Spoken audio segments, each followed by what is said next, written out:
Hi, and welcome to worship. My name is Michelle Hopp, and I serve as the pastor for the Arlington and the Pointed Inch United Methodist Churches.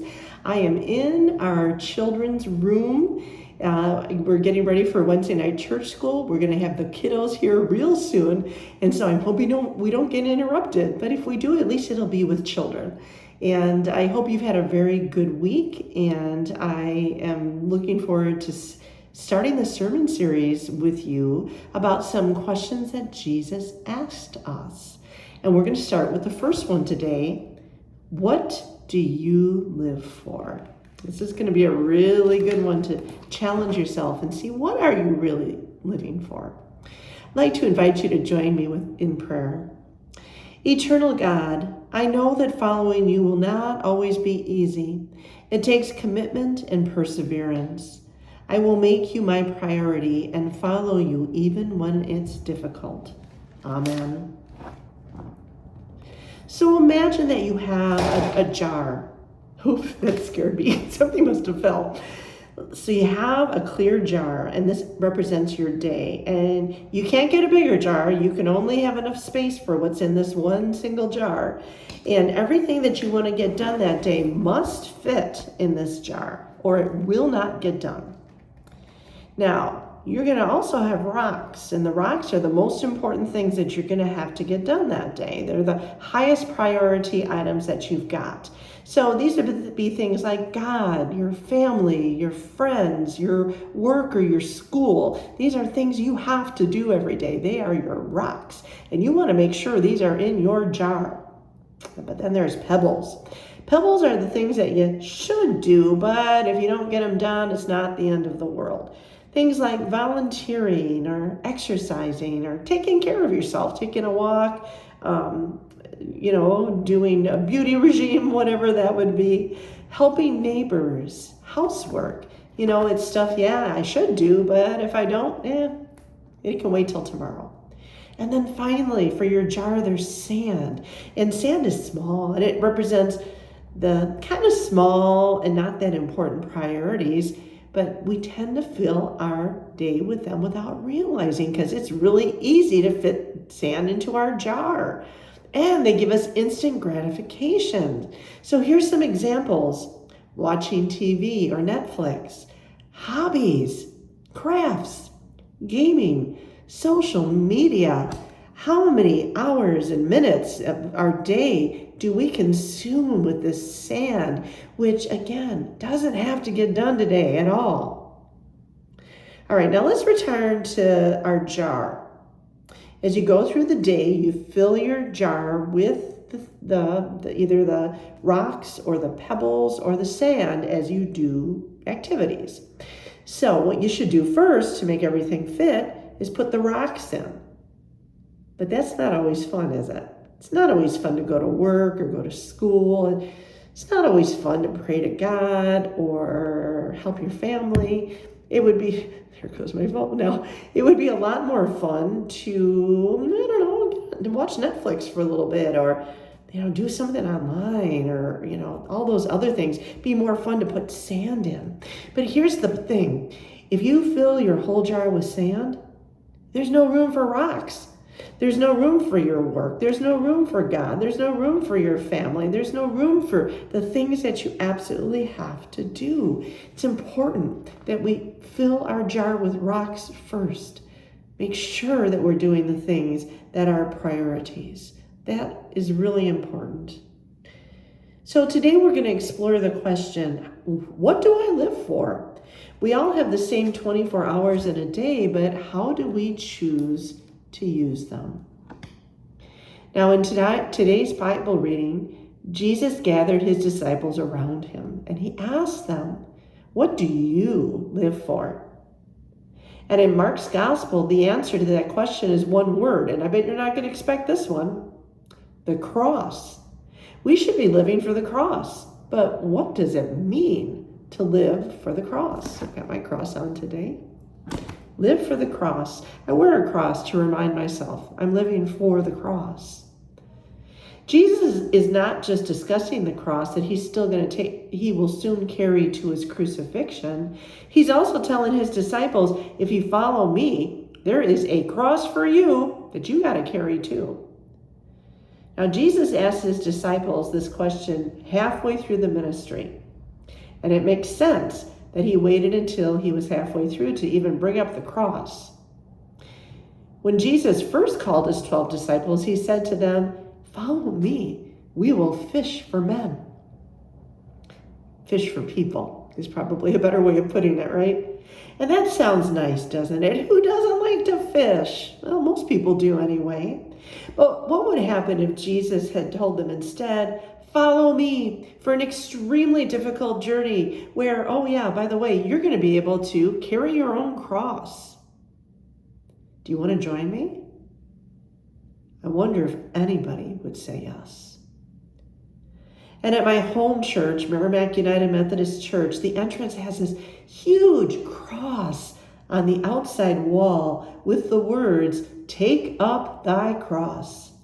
And I often wondered how this message might sound to first-time churchgoers.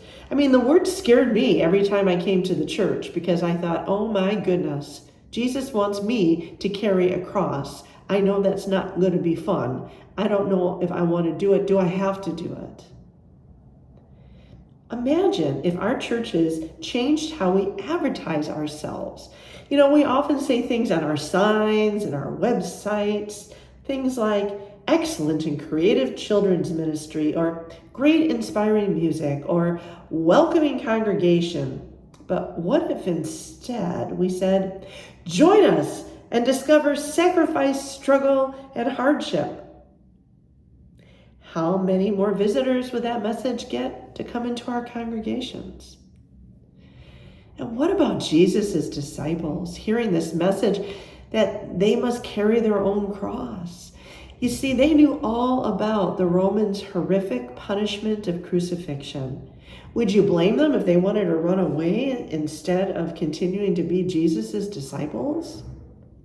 Still, all 12 disciples remained to hear Jesus ask a question that defines all of us as disciples. He asks, "What do you live for?" And let's be honest about how we might want to respond to Jesus, especially now that we know there's a cross involved. Hold on there, Jesus. Do you mean following you isn't about me?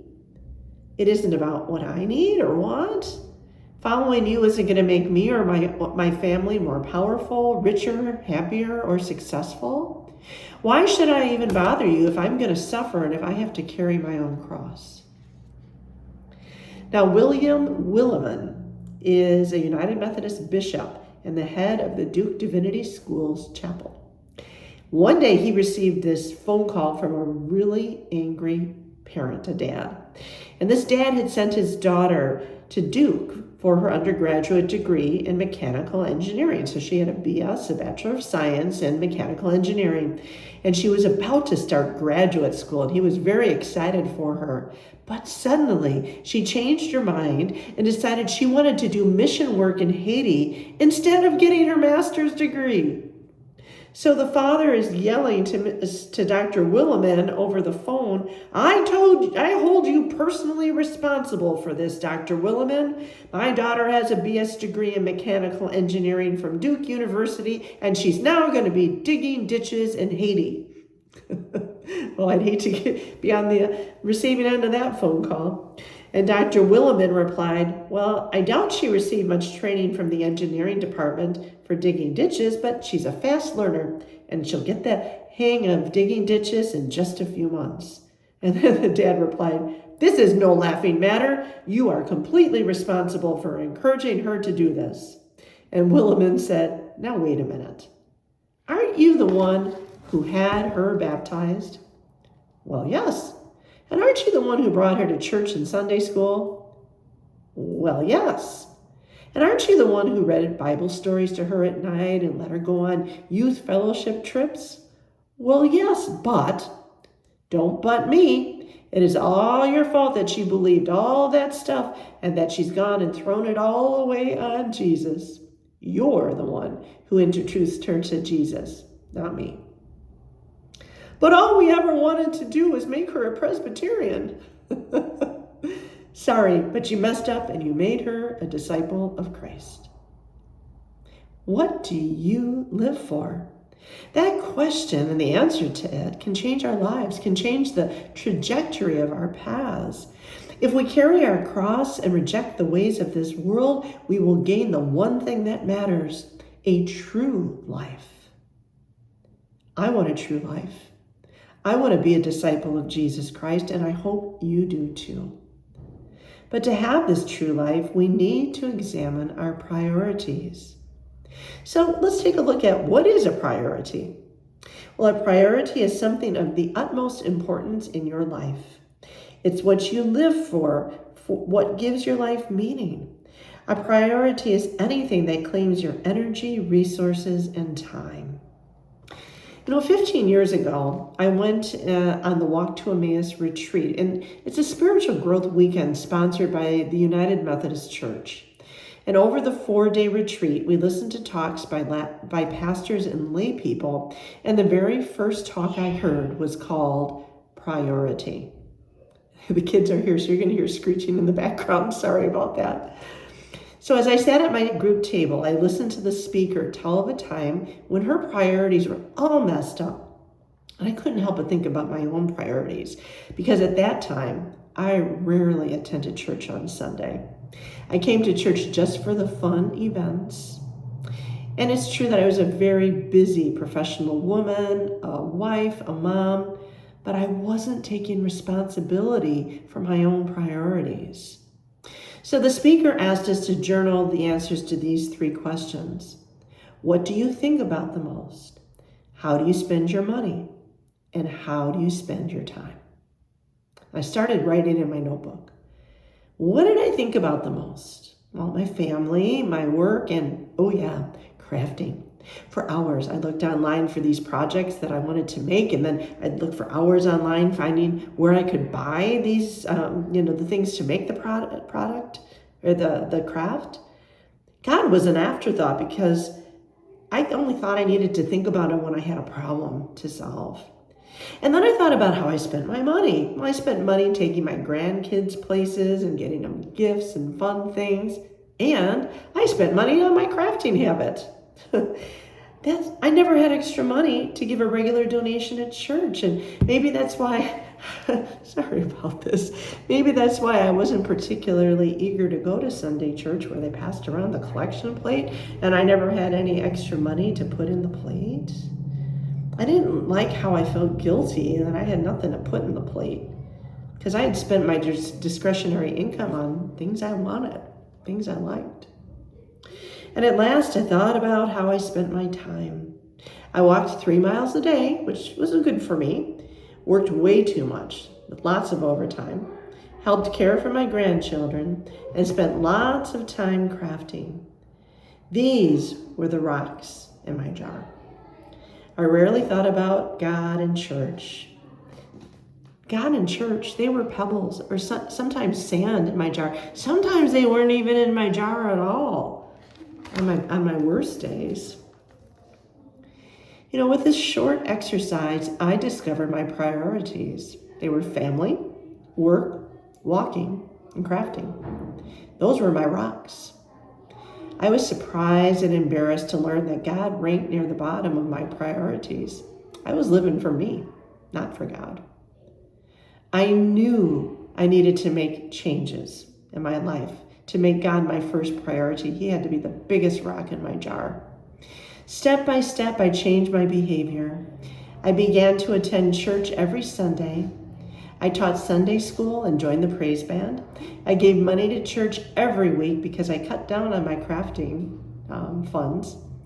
I prayed. I listened to Christian music as I walked my 3 miles every day. I started to realize that God was calling me to preach. My life changed. I changed. And I knew in my soul that I was really starting to experience a true life. What do you live for? What do you spend about your money on, spend your time on, and think about the most? That is your priority. We all have the same 24 hours each day. Your priority is what you think about and spend your time and money on. Take up your cross, my friends, because Jesus knew that spiritual maturity happens slowly. It takes a lifetime of small steps that stretch and grow us. Jesus' command to take up your cross is not meant for those of us at the very beginning of our spiritual journey. Otherwise, it'd be too easy for us to walk or run away from church. Instead, as we take each small step towards changing our priorities and making God our focus and making God our biggest rock in the jar, we will gain trust in God and rely on ourselves less. Put God first. Take up your cross and follow Jesus. What do you live for? I want to send you out, if we can still hear over the noise of those kiddos, I'm going to send you out with a benediction. Oh, they're getting noisy. They're excited. It's their first day of instruction. So, my friends, think about your priorities. What do you live for? What must you change to take up your cross and follow Jesus? Go in peace to love and serve the Lord. Amen.